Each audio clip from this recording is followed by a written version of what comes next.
Hello, Happy New Year, and welcome to Trope on a Rope, the show where we invade the foreign lands of Hollywood, pull it apart, and exploit its soils for our own gratification before pulling out, having achieved nothing.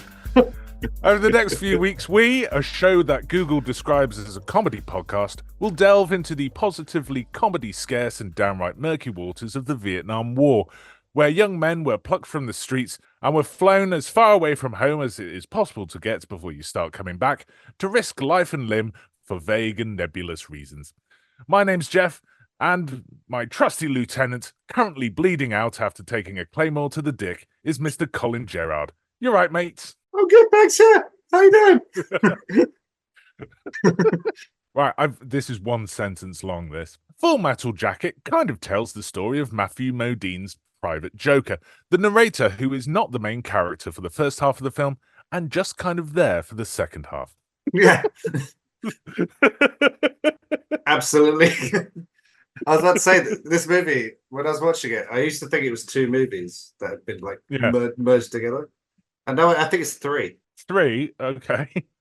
Because it starts off with the boot camp, hilarious, brilliant. Yeah. And then it changes into just like what it's like to live in Vietnam during a war on your day off, and like trying to get hookers and stuff, and still jokes. And it's about a reporter who's gonna and then it turns into an actual fight at the end. Like it's about killing fucking young girls that are Vietnamese, and it just gets really fucking dark right at the end. It's three movies. I've seen this movie multiple times, but only the first part. Yeah, I think I've actually spoken to people since we mentioned we were going to do this one. And everyone goes, I only ever remember the beginning bit and when they first get to Vietnam.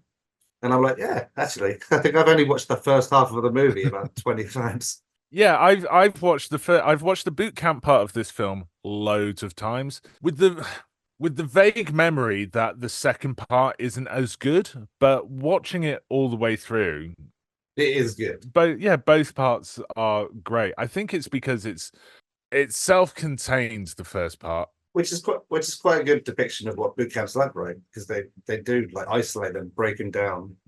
So like it's almost like a little boot camp for the movie. And it's the drill instructor, I think, that everyone kind of remembers from this. The gunnery sergeant Hartman. He is an actual drill sergeant in real life.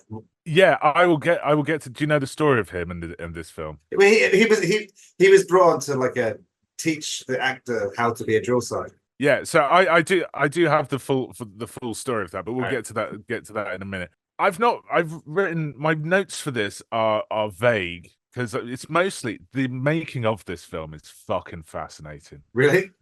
I've watched more documentaries about the making of this film.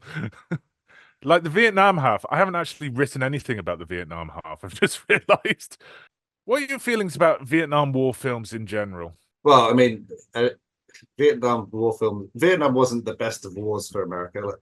Let's be honest. In every respect, lying to their own citizens, hoping that eventually they'll win the war. So they're giving false reports, going, "We're doing real good and stuff on us, lots of not dying." And they made them. They shouldn't have been in Vietnam in the first place. And all of the movies kind of reflect that in some way. There's always an aspect of why the fuck are we even here? Yeah, and they're always very dark. There's always some shit going on. Because that's a big theme in this movie. Well, in the middle of this movie is the bullshit of the reporting from it, the hypocrisy. You're right. This thing about the Vietnam War is that compared to other war films, like World War II films or War on Terror films, it has a much bleaker outlook on things than those films do. Even the characters themselves, like you watch any World War II movie, and the characters are always heroes, or there's maybe one dickhead or whatever. In the Vietnam movies, generally, most of the characters are fucking assholes. Yeah, they just want to kill things, or they're just really harsh to their own teammates, or they're fuck ups, and even the main character, it seems to be even through the narration, they're this whole film is basically an explanation of why I have PTSD and bad dreams now. Yeah, that's what Matthew Modine, like Joker at the end, he's like, he gives that his narration is like, I'm in I'm alive, but I am changed. And I think Michael J. Fox says something similar in Prisoners, Casualties of War. This changes them. They go through some dark shit. And there's no light. There's no like to quote Loki, no glorious purpose in this war whatsoever. They're going through it because they were told to go there. Yeah, there's I think the only slightly positive Vietnam movie I can think of is it's not Patch Adams, it's Good Morning Vietnam. But even that, the end of that, even that's fucked up at the end. But like that's the only one I can think of that has like there's at least one person who's trying to be positive and do the right thing and be a good guy. Even Joker in this movie, like he's the most personable, the most likable character in it. But he's not a particularly good person. I think you just like him because he's funny, but then he's also a bit of a cunt. He's a bit of a cunt. He's very self-righteous. Yeah, and very hypocritical. The whole he constantly berates people for the way they think about and act during the war. He does the exact same thing himself the entire time. Yeah, he has that. He keeps doing it. He thinks he's smarter than everyone because he's like, oh, I've got the peace symbol and he's got the thing on his helmet like Born to Kill. It's like, I think I was trying to say something about the duality of man, sir. But then he's just there criticizing the war in the press room. But then he's like always, yeah, I want to get in the shit, see what the action's like. Right? Yeah, I just want to see what it's like. And then when he does get his wish, yeah, he seems surprised about how dark it went. Yeah, and like because the whole time he comes across as like a very confident. Yeah. At the end when he's confronted with that sniper, the first thing he does is like fumble his gun and like drop it on the floor. He doesn't know what the fuck he's doing. He's just basically he's all mouth. Yeah. He doesn't. I think that's what the movie's trying to get across as well. None of the soldiers in Vietnam knew why they were there, knew what the fuck they were doing. None of them wanted to be there, apart from the odd few that just wanted to kill everything. About the fucking up thing. I mean, like they go through the boot camp thing at the beginning, and it's painted that Pyle is the fuck up. But then when you get to the battle, it's like Joker, like he fumbles the gun, and then like he takes a fucking long minute to execute that girl when like Animal Mother would have done it in like a couple of seconds. I don't think he would have. I think Animal. I think Animal Love is Animal Lover. Animal Mother. I did write it down. Animal Mother. I'm gonna say Animal Mother, even though I think Animal Mother was probably although he was a psycho and obviously a racist prick. I think he would have. He didn't want to kill the girl either. Otherwise, he would have just killed the girl. None of them. That's why at the end, when they're all standing there, none of them want to kill the girl because it's a girl and like she's like suffering and putting her out of misery. And when he actually shoots them, there's that one line at the end. They go, "Wow, you're a real man. That's hard as whatever they say. That's hardcore, man. That's hardcore, man." Like, yeah. No, is it? We're in a fucking war. She was suffering, and I put her out of her misery. What? How is that hardcore? Because you didn't have the balls to do it yourselves. I think that Animal Mother would have done it. I just think he wanted to make Joker do it. Yeah, there's an aspect of that as well. But I think that's what he wanted. That's what his character wanted to portray. But I think ultimately he didn't want to shoot a defenseless girl on the floor either. Because they also showed the only other people that they show from the from boot camp. Boot camp. Thank you. Fuck me. I'll write that down. Boot camp. The only people that they show from the boot camp section is Joker and Cowboy, who are both like, yeah, they're like Pyle's fucking up, blah blah blah blah blah blah blah, and they're the competent ones. But then it gets into the battle. Cowboy like fucking falls apart when he gets command. Yeah, like like I said, the most competent soldier of all of them was Animal Mother. Yeah. He's the one who's like, for fuck's sake, we just go over here, shelter in the buildings, we can hide. There's only one fucking sniper, and there's like 25 of us. I think we can take her out. Shall we talk about the boot camp bit? Yes. No, actually, before we get to the boot camp thing, I was thinking about the differences between the Vietnam War films and like other other films like World War II films. Yeah, World War II films, like there's always like you said, that we follow the hero, and there's always like this, like we are here for like a purpose. We are the good guys. We are fighting tyranny and oppression, all that kind of shit. Like the war itself, war is horrible, but we're doing a good thing. Yeah. We're on the good side. Gulf War films. I think Gulf War films are generally less horrifying because it's less like in the muck. It's all like drones and sniper shit. What's the Gulf Wars in like a Saudi Arabia and stuff? Yeah, Yeah, okay. Iraq. Yeah. Yeah. So well, films like Jarhead and Hurt Locker and stuff like that. They still focus a lot on the how the soldiers are very like fucking psychos and want to kill things, but you don't see so much of the actual killing and stuff. Yeah. Like, you get the songs like the roof is on fire. Like they all want to get mixed up, but you don't see so much action. I think there's a difference in like where these soldiers come from for each of the wars, because like in World War II there was a draft, but it was a general draft. It was all men of fighting age, and like because there was this like there was this, again quoting Loki, this glorious purpose. Like people were committing suicide if they were deemed medically unfit to fight. Yeah. So there was this like impetus of, yeah, no, we want to be there. Like we are on the good side. We are like fighting for freedom and shit like that. Whereas you'll see the guy, like for example, in this movie, they mentioned the guy who, man, he got a psychotic break and he was about to go home and then he died. Like he went in there, he was masturbating too much, so he masturbated in front of the officer. Instant green light, you can go home.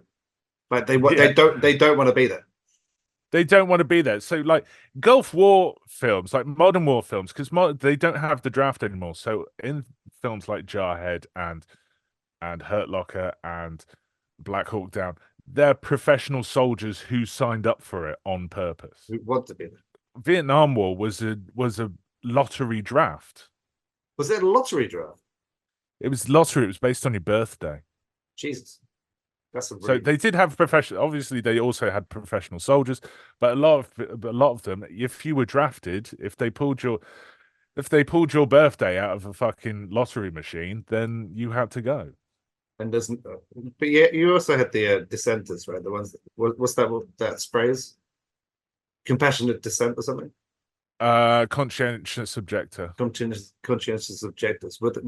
Did you have that in Vietnam? I'm not sure. Because you had the hippies. That's when the hippie revolution. I think conscientious objector, I think you might have got a prison term for conscientious objecting, but I think at the time, I think it was just easier to go to Canada. Run away. Yeah, the Vietnam War, because it was like a draft, and because the reasons for it were a bit confused. Nobody knew what the reasons were. Yeah, and also because they ultimately lost the war. Yeah, that's the movies being made definitely reflect that, the negative opinion of that war. Then, it was like the first war that was like properly televised as well. And according to the Americans, the first war they ever lost, right? Yeah, and there's like it was very negative. It was viewed very negatively at home, and so there's just this like general vitriol. Yeah, it's just there's like a pointlessness and a despair for the characters in these kind of films. That are just like, the fuck are we doing here? Why are we here? What's any of this all about? Even some of the like the commissioned officers, like the newspaper guy, he's like, I saw the front line. I'm not gonna go fucking back there. Just fucking do your job. But the only ones that were really like a gung ho were boot camp guy and the general that he talks to when he gets angry because he's got a peace symbol on his vest. Shall we talk about the boot camp then? Yes, some of the best lines in any movies ever. We didn't talk about the cast. Let's go through the cast. So there's Matthew Modine, he's the main guy. Gomer Pyle is Vincent D'Onofrio. I only recently found out that it's Vincent D'Onofrio. I don't know the name, but is he Kingpin? Yeah. Fucking hell, I thought so. Yeah, I fucking love Vincent He's D'Onofrio. brilliant. Yeah. Absolutely brilliant. There's Gunnery Sergeant Hartman is Lee Emery, and then Cowboy is some guy called Arliss Hauer, who's like only in this film and not much else. Well, he died in it, so we'll talk about the other people later because in that half of the film. So the boot camp. exactly what I would expect a boot camp to be like. Yeah. I would say though, I don't. Do I think that's what a boot camp would be like before I watched this movie, or did I watch this movie and go, and that's why I know what a boot camp is like? And also, yeah, right. Is that actually what a boot camp is like? I don't know. Well, you can find videos of this stuff on YouTube where they fucking scream in people's faces like this for ages. They don't hit people. They don't hit people. Lee Emery, who plays the Sergeant Hartman, who is the drill instructor, he said that in the book that this is based on, called The Short Timers, in that book, which was written by an ex Vietnam vet, not an ex-Vietnam vet, a Vietnam vet. Well, he looked. I used to. He looked after animals during the Vietnam War.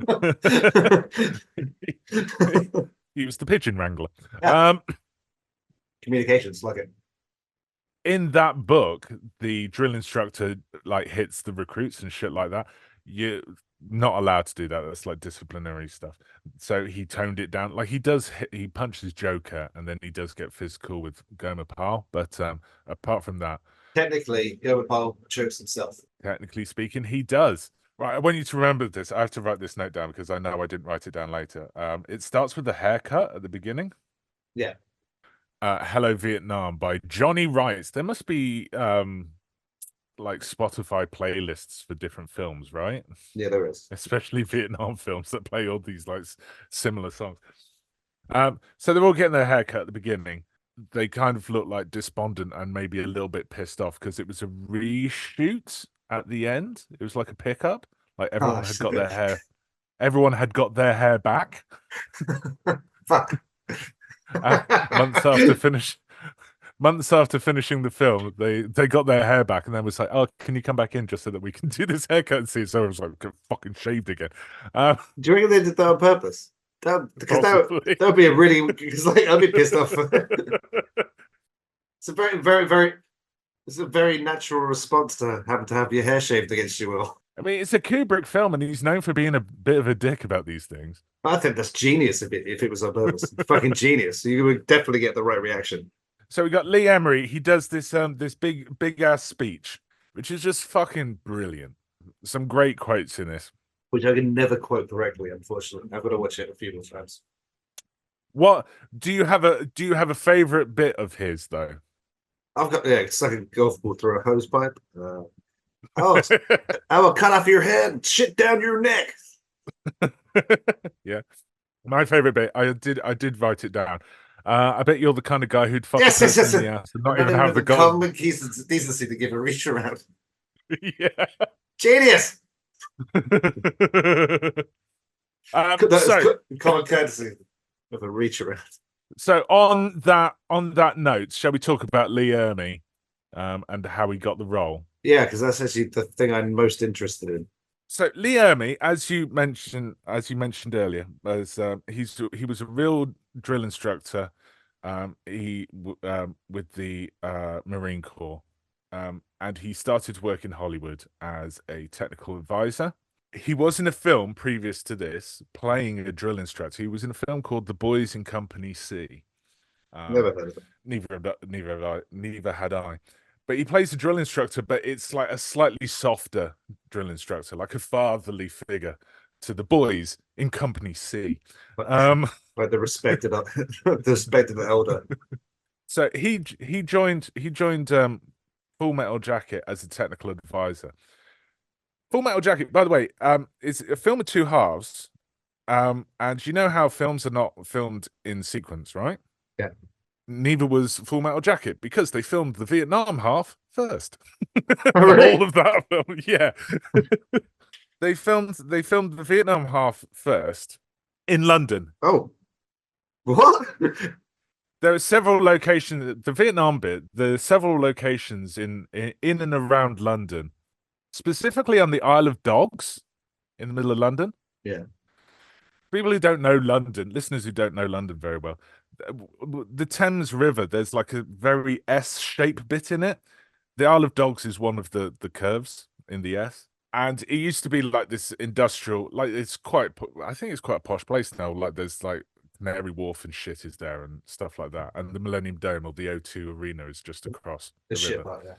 But back in when this film was made, it was like heavy industrial area that was being knocked down. Ah, that's why it was. Kubrick, who is American, but he was living in London, and he lived in London in the UK for a long time, because he mostly worked out of Pinewood. They filmed it there because they could blow shit up. And there's a massive Vietnamese population who live there. So yeah, they're all British actors and actresses. The girl at the end that they killed, she's a British actress. Really?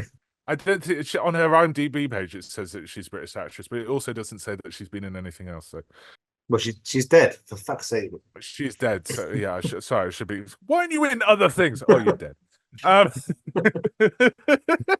Fucking Joker shot you in the face. So they did a lot of like research to like paint things in like make things look like Vietnam, but yeah, it's pretty much all in London, and they flew in palm trees from That's cool. LA. That's why they all the palm tree. If you watch the film back, all the palm trees look like withered and wilted and shit. It's not because of war; it's because it's fucking British weather. And they're dead. They've been flown from fucking miles away. Also, there's the whole war thing, but it's all filmed in London. So anyway, they filmed the Vietnam bit first, and Lee Emery was technical advisor. So he taught all of the actors how to act like soldiers and stuff like that. So he was on set all the time with them. Meanwhile, was there an original person who was supposed to be the drill instructor? Yes, there was. So this is the sad story of a man called Tim Koseri. Okay. This poor fuck. So Lee Ermey, who is the guy who plays the drill instructor in the film, he was technical advisor in London, and he did ask Kubrick if he could audition for the role of the drill instructor. Oh, so he also wanted it. He wanted it. Oh. Kubrick said no. He said, no, I saw you in Boys in Company C. You're not quite as hard. It's not quite as tough as I would like it to be. Plus, you're already. You realize I was fucking acting, right? That's what the director told me to be like. Also, you're currently technical advisor here, so you can't do it. And I've already hired someone else to do it. Tim Koseri, also an army vet, also an army drill instructor. Whilst they're filming in London, he's back in LA, and he's told to learn his lines, right? Yeah. So he's learning his lines, and then Kubrick is very, very picky. So he's learning his lines and sending tapes to Kubrick. Kubrick sends like notes back, and this is back in the day, so it takes a couple of days for shit to go back and forth. Kubrick is sending very, very, very, very, very minute adjustments, like, oh, please say this word like that, please say this word like this, like really being picky about every line delivery. And this guy Tim Koseri is like, oh, fuck it, okay, and he's learning more. And he gets more pages given to him and rewrites and stuff like that. He's told he can't improvise. He's got to say the words on the page, but the words keep changing. Learn new things and learn the exact way that Kubrick wants you to say these words. That will probably change later anyway. Can I just ask, when Kubrick was giving him these instructions, how was he giving them? Was this like a voice message, or was it a letter? Possibly. I think it was through like production assistants. Okay, so he's also getting secondhand. He also gets secondhand information? So he's not talking directly to Kubrick. Kubrick is giving directions to a production assistant in London, who is then phoning LA. So third production assistant, who then tells Koseri. So Tim Koseri, he's in LA running lines and shit, doing tapes. They get sent to Kubrick. Kubrick sends a load of notes, and he's just rehearsing non-stop for months, right? He's given minute directions and told not to ad-lib. Meanwhile, Lee Ermey's in London with Kubrick, and they're getting pally. He's working with the cast and all that kind of stuff. He's still asking if he can audition, and still being told no, we've got a dude already. When they finish the Vietnam half, there's a little pause in production whilst they reset to do the boot camp stuff. The boot camp stuff, most of it also filmed in England, and there's a pause because they have to fill out the rest of the regiment. Oh, okay. They've got the main people. They've got Vincent D'Onofrio, Matthew Modine, that guy who plays Snowball Cowboy, Snowball. They've got Snowball, people like that, but they have to fill out the other people as well. So they're doing audition tapes. Tim Kasseri is there. He comes in to do his half of auditions. So these people are just auditioning the part of be shouted at by Tim Kasseri. Yeah. So Tim Kasseri is doing these audition tapes, but they're not his audition. They're for other people. Yeah. So he doesn't want to spend all day screaming for someone else's audition tape. Again and again and again and again and again. Same thing again. So because it's someone else's audition tape, he phones it in. He goes in about half speed. Yeah. Because he's not the one under scrutiny under this. It's the other person. And then at some point, he just gets bored and he fucks off. Calls it a day. He takes an early lunch. So who steps in but Lee Ermey? Who fucking nails it. Bucket, he goes in 110%, screaming in their face and ad-libbing all kinds of shit. Just saying whatever the fuck he wants. He hasn't been given the no ad-libbing restriction, so fair play to you. Yeah, because he knows these aren't his audition tapes, but he knows Kubrick's going to see them. Yeah, and he's going to go, oh, why should I write that? So he managed to sneak his audition in on other people's tapes. Good man. Kubrick does see it, and then he makes the choice and goes, fuck. All right, okay. I might have to switch to Ermey. So he calls Kasseri and says, look, he's been working on this for months and getting all these fucking phone calls from like production assistants. He finally gets a phone call that says, we're going with a different dude. Shit. Does he get paid still? He got full pay, and he got a smaller part as a consolation prize. Was he the writer? So he's in the movie, right? I'm gonna try and guess it. Is he the general that takes piss out the peace sign? No, he's not that. Any other guesses? I'll give you 3 guesses. You've had one already. My first guess was going to be the writer, the in the writing room. Oh, the commanding officer of the boss. Yeah, no. Okay, so I've got one left. Not the general. It's a small part, only in one scene. Oh, I'm not going to get it then. He's the door gunner in the helicopter. The one that's just shooting people. Oh, that's him? That's him. Get some. That guy.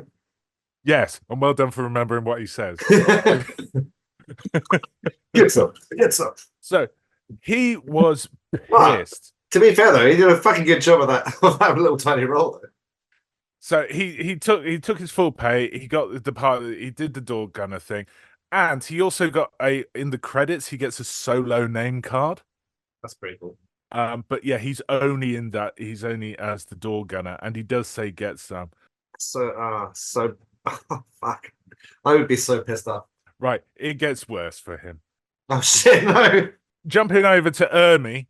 Ermey's doing the part now. Ermey writes 250 pages worth of rants from his drill sergeant days. He gives them to Kubrick. Kubrick puts a lot of them into the script, and then he ad-libs on top of it as well. Kubrick had to say cut halfway through one of his rants to ask what a reach around was.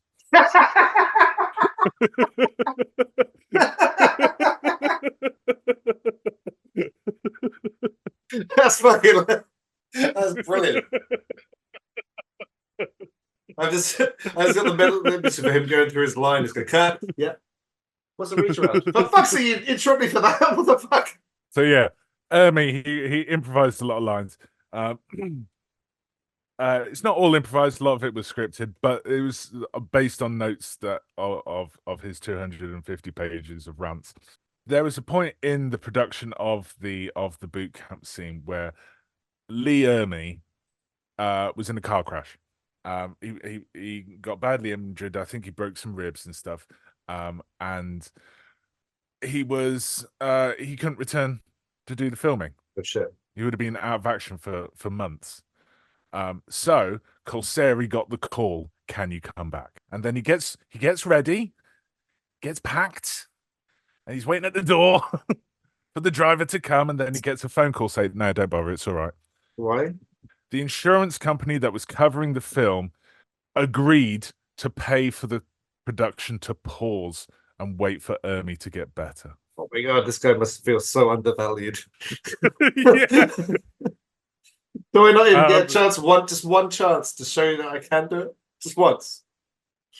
Production stopped for 4 months so that Ermey could get better and come back. That's going to be a fuckload of money. Yeah. So they're willing to pay. They're willing to pay 4 months worth of production just to not have me. But Colseri, this is the one that got away. There's interviews with him where he gets like really emotional about it. We're like going back to it. He does have a one-man stage show where he comes on stage dressed as a drill instructor, does drill instructor things, and then tells sad stories of times past and opportunities missed. Do you want to guess the name of his stage show? No. You said it earlier.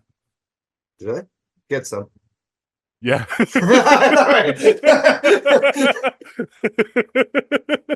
I bet he really, really wishes he hadn't phoned it in that one day. Yeah, right. Fucking hindsight's 2020. Does he think that he would have done a better job, or he thinks that guy did a better job and so it's fair enough? Or I don't think. Yeah, I think he's got no ill will against Lee Ermey, but he's very, very bitter about the entire incident. Yeah, understandably. Yeah. But I mean, at the same time, Lee Ermey was fucking amazing. So he knocks it out of the park. He is one of the most iconic non main role characters ever. Indeed, so. But yeah, shall we talk about Gomer Pyle then? Fucking unbelievably well acted. Unbelievably well acted. Yeah, it's. He really puts across the toils of having to go through abuse daily and just descend into madness and then just kill yourself. He did a fucking good job. Like, fuck. Do you remember that scene when Ermey puts Joker in charge of him to teach him everything? And the way he does that thing where you can just see from his face expression he's so thankful that that Joker's trying to help him. And I just felt so fucking sorry for him. Yeah, when I was young and stupid, I remember thinking that the Gomer Pyle character in this, it's the funny one, let's laugh at him. But like older me looking at it, it's like, God, he's like the best thing in this. And this gallery of awesomeness, he's the best thing in it. But yeah, by far. And he's only in the first one. How long is is 20 minutes? 30 minutes? Oh no, it's ages. It's like half the movie, I think. I obviously like it. It doesn't feel like time's passed when I watch that. I just enjoy it. Do you know? So it's Private Leonard Lawrence, Gomer Pyle, they call him. Do you know who Gomer Pyle is? No. I thought that was his name. No, his name is Leonard Lawrence. But then Joker kept calling in Leonard. I was like, I thought his name was Gomer. So his name is Leonard Lawrence. They call him Gomer Pyle as an insult. Gomer Pyle is a character on the Andy Griffith show in the 1960s. Yeah, no, that's right. Which not seen it. For those unfamiliar, it's like a sketch variety show. So he was a character on that. Like the Tracy Ullman show was another one like that, where The Simpsons started as a sketch on that show before spinning out to its own TV show. Gomer Pyle was similar on the Andy Griffith show, where he's like it's a bit like Saturday Night Live, that kind of thing. Yeah, ish. Yeah, a little bit, but more variety, more talents and different acts. I was going to say Noel Edmonds, but yeah, probably closer to SNL. Yeah, in Gomer Pyle, he's like a sweet, simple, but naive country bumpkin who joins the Marine Corps. He always reminds me of Lenny from of Mice and Men. Mm. He's one of those characters that he got his own show eventually. Like The Simpsons, it was spun out into his own thing. It got like 5 seasons or some shit in black and white and color. But he's like the simple character but he's like sweet and nice, while his commanding officer shouts at him. But it's like the commanding officer is the heel. He's the one he's like the idiot. You know, like in Dad's Army. Yeah. Captain Mannering, he thinks he's like the sensible one, but actually he's the biggest idiot of them all. He's the fool, the one that thinks the arrogant fool. So Gomer Pyle's like a mixture of all the other characters from Dad's Army. But yeah, so that's who Gomer Pyle is. Why is it an insult? Because he's simple. He's simple and he's there to be shouted at. So he's the butt of everyone's joke. Matthew Modine did a interview with the Independent, I think. Joker? Yes, Joker. I'll refer to him as Joker. He did an interview with the Independent where he was like him and D'Onofrio are friends in real life, and were friends, except for during this movie. He fucking hated D'Onofrio during this. Why? So D'Onofrio is a method actor. Yeah, and okay. No, I know why. And Modine isn't. Okay. So as Gomer Pyle was during his descent into madness, D'Onofrio was getting weird in real life. Yeah. And on set and mumbling shit to himself. It kind of freaked everyone out. Put in the bolt so it sliced nice essence for your beautiful legs. Yes, exactly. Shit like that. During between takes, Joker was just like fucking around between takes, like with the crew and like catering stuff and shit like that. Like next to the catering van, just being a normal person. And then D'Onofrio took offense at this because he wasn't being professional or something like that. Oh. And then he was just like, "I fucking hate you now." Yeah.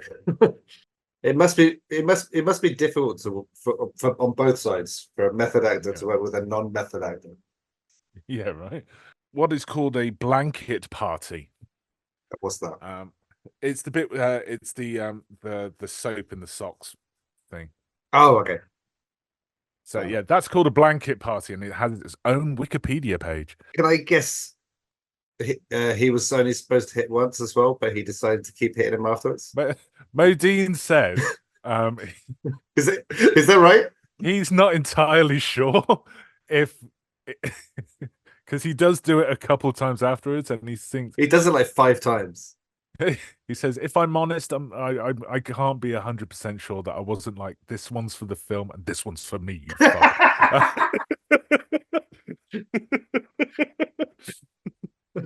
Fuck, I nailed it again. Awesome. Are they friends again now? They're friends again now. Yeah, it was just during the Modine got him the job. It's his own damn fault. It's not soap in the socks. It's knotted towels that they actually hit him with. It's still gonna fuck me but it's still something. Still gonna hurt. Because if you watch that scene, it's not cut. It's blanket goes over, they hold him down, and then they all beat the shit. And about 50 people beat the shit out of him with basically 2 snooker balls and a sock. Yeah, and so they actually are hitting him, but it's with knotted towels, which still fucking hurts. But they also do actually have to, because you can't be like, oh, you have to actually fucking hit him. There's no way of faking it. They're still gonna whack him really hard, right? There's a bit also where he's tying Leonard's tie. He's doing his uniform for him. Buttoning him up. Slightly exasperated voice while he's speaking to him. This is after the jelly donut. After that, the drill sergeant starts punishing everyone the platoon. Else. Yeah, everyone for Gomer's fuck ups, and he's Joker's like doing up his uniform for him, and he's like, everybody hates me now. That's the scene. That's the You scene. hate me too. That's the scene I was talking about when I felt really sorry for Gilbert Pyle, where he's smart. He got this like he's slightly dumb smile while he's doing up his buttons, and you can just see his how grateful he is, but you also can see how fucking sad he is, and you're like, oh. So Matthew Joker says because Gomer Pyle says you hate me too, and Joker's like, I don't hate you, Leonard. Yeah, Matthew Modine said in that moment he did fucking hate him. That's probably why he acted it so well. We got new people in the second half of the film. Tim Colseri is the door gunner. It does a bang up job of it as well. There's a bunch of people who the names I don't know. I recognize 8-Ball. Can I? The Mother Lover.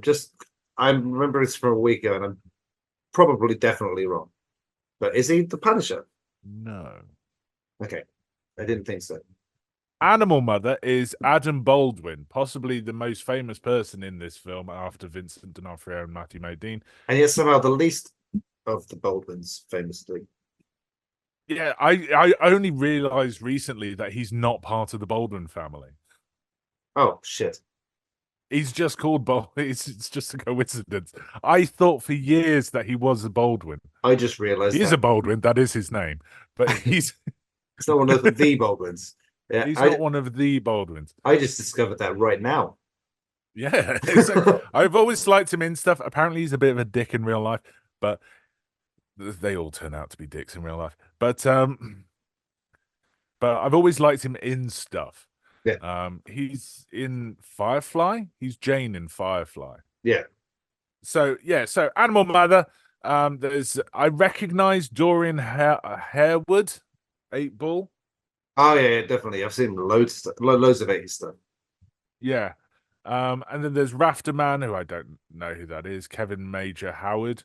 And then there's Crazy Earl, who is the other guy, the guy who's was it the he has the dead body, right? Yeah, he has the dead body, yeah. Yeah. Well, he never gets referred to as Crazy Earl, does he? Yeah, I had to look that up. I was like, what's his name? Also, I thought he lasted longer than he does because he gets killed very soon afterwards. He 8-Ball runs out into the and gets like almost killed and made a bait for everyone else. Does he die? Does he die before that or after that? So Crazy Earl, he dies because he assumes command. Yeah, he's the next one. He assumes command when the tanks are attacked. Is he the one that dies? He dies when he picks up a rabbit or something, right? Yes, he picks up a rabbit and dies. Yeah, why did he pick up the rabbit? Because there was a rabbit on the floor. Because it's crazy. Yeah, it's just there's a rabbit in the face. In the middle of a war. Oh, look, toy. In the middle of a war, and then Cowboy takes over after that.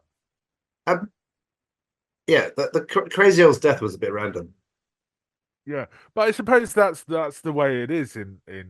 I know it is good depiction of how like a war, like any shit can happen. But my point being is that why did he pick up the rabbit in the middle of a war?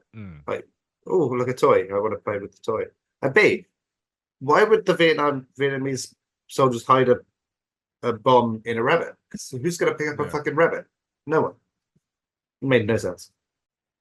Right. Is there anything else to mention about this film? I mean, obviously they debated quite well the fact that both the soldiers didn't want to be there, and also all of the Vietnamese people obviously didn't want them to be there. They mentioned many times, like, I don't understand. We're saving them, we're helping them out, we're killing the other guys, and they keep treating us like shit. I forgot about the interview section, because everyone gives that kind of response that you gave. or like not entirely sure. We're just doing what we're told. Blah blah blah blah blah. Yeah. The only one that gives like a positive, like, yeah, I'm up for this. Yeah, fuck this, is fucking Rafter Man, who's Yeah. only just been there like a day and a half, so he hasn't had that soul crushingness yet. Yeah, he spent the entire time in his movies like, oh well, man, I wish I could go to the front lines. Wish I could go to the front lines. Joker tries to leave him behind. Oh, okay, I'll go, but leave Rafter Man here. Why does Joker love Rafter Man so much? I don't know. It's like he doesn't want him to go into the war, right? He keeps trying to protect him from it. He's willing to go himself, and Rafter Man's really, really up for it. He's got a hard on for going and killing people. Yeah, I don't know. They don't really go into, to be honest, they don't really go into the motivations of any of the characters in this. It's just like events happen. Most people are passive in this, like things just happen to them. Yeah, shit happen, and then they react. Hey, there is one more thing I'd like to talk about. Like we talked about it earlier. The end of the movie with the. Yeah. I'm sorry. There's two more things actually. That nearly the end of the movie with the sniper, the girl that killed. It turns out the sniper is just not even really a soldier. It's a Vietnamese citizen who's somehow got a gun. Unless I don't know, maybe the Vietnamese. She's Viet Cong. She's Viet Cong. Okay. Yeah.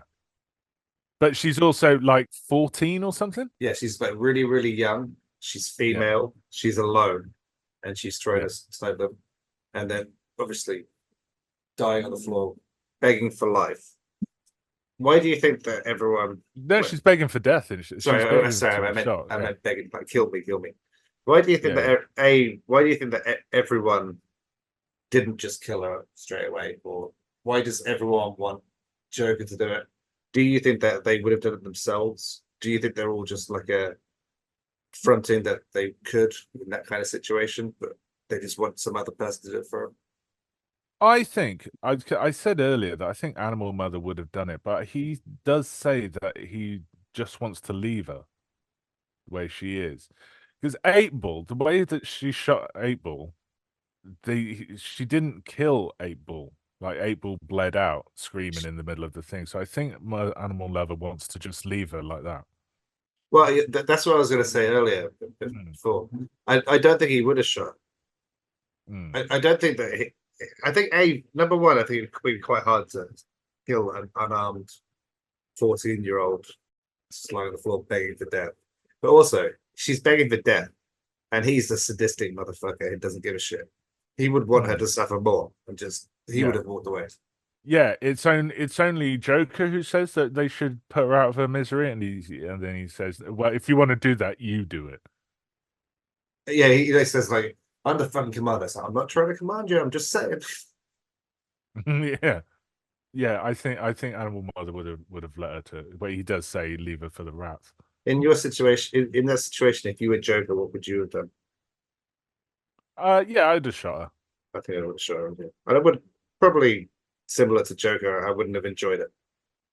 I saw somewhere, I can't remember where I saw it, but someone else made this observation but just before he shoots her, he angles his body slightly away, and his lapel slowly covers the peace symbol. Oh, really? Wow, that's quite. Before he shoots. I wonder if that's on purpose, or that'd be. The last thing I wanted to talk about was the very, very end of the movie when they're walking back and everybody is singing the Mickey Mouse theme tune. Yeah. Why do you think they're singing the Mickey Mouse theme tune? Like in my, this is absolute bullshit probably, but I was thinking, yeah, it's absurd, and it's just pointing out the absurdity of this entire war, and B, yeah, I would lean towards that. And B, what is like Mickey Mouse? You can use when you say something is Mickey Mouse. What are you saying? Like it's fucking bullshit. I think there was a little. Oh yeah, okay. I think there's that little comment on war is fucking crazy and absurd, and also this entire situation is fucking bullshit. I would say, yeah, I think that it also shows the camaraderie at the same time. I would say that it shows the triviality of it, because the things that happen in this film, and specifically the thing with the girl at the end, like, oh, that's fucking harrowing, man. It's because it's the subject of this film, that's all we get to see, and it's like a dark moment of this film, and it's like the turning point for Joker. But for everyone else, it's a Tuesday. Yeah, I love that. I love that. I love this. I love that scene with the at the end where he has to shoot that girl, because it points out exactly that. Yeah. For us as the viewers, the entire film, like, there's comedy in it. There's people joking, there's having fun. Oh, someone's died. Oh, there's a dead body here with a hat on, making a joke about it. And it's kind of, even for a war, it's kind of a little bit always slightly. It's always serious, but slightly lighthearted. But for the viewer, when it gets to that girl at the end, suddenly you're invested. You're like, oh fuck, yeah. And you're laser focused on the fact that shit, could I kill this girl in this situation? And it points out, like, fuck it, if I was in this war, Jesus, fucking war is hell. I think they did that really, really well. And then afterwards, just switch. It's over. Something else. Because for them, it's going to happen like 50 more times. And that's the point in the movie where you realize, fuck, is this what war is like? Yeah. You get put in these horrible situations where you have to make a decision, and then, well, I'm used to it now, so let's see Mickey Mouse. Fuck. That's just, it's horrible. Right. Is there anything else that we can add about Full Metal Jacket? Rating. Oh, by the way, the Rotten Tomatoes for this and IMDb, Rotten Tomatoes 90%. So Jeff, what is the difference? IMDb is a bit lower, 8.3. What was that? Sorry, what was the first one? Rotten Tomatoes 90%. Yeah, I think the very first time I watched this, I believe I did actually have a conversation where we were rating it, and I was like, the first half I'd give like fucking 10 out of 10, but the second half was, it was a bit slower and boring, so I'd probably give it about a 6. But now I've actually had a proper conversation about it and watched it like with a fully formed mind, and I've picked up a lot of things that I didn't notice before. I'd definitely go for probably very close to a 9, like 8.99, possibly even more. 8.9. Yeah. Can't be too. I'm gonna go with 9. I'll go with 9. No, I'm not. I'm gonna go 8. I'm gonna give it 8.5. All right, 8.5. Final answer. Locking that in. Yeah. All right. Okay. I will go an 8. Although, having said that, 85% does seem low. But anyway, continue. Next week we're going dark next time. Like Chase Edmunds. We're going dark like Chase Edmunds. Excellent reference. We're going dark like Chase Edmunds. We're going dark like Chase Edmunds with Casualties of War. Colin, where can people find you if you wanted to be found? I believe it's Colin Gerard. That's with 2 R's and a third R afterwards. .92 for Instagram. That's about it. Okay, thank you for spelling that in a complicated manner. You can find us on YouTube at The Badger's Apprentice, on TikTok at Badger's Apprentice, couldn't get the, and on Twitter or whatever that's called now at self-censored myself then at TBA_tweets. That's the end of the show. Goodbye. Peace out.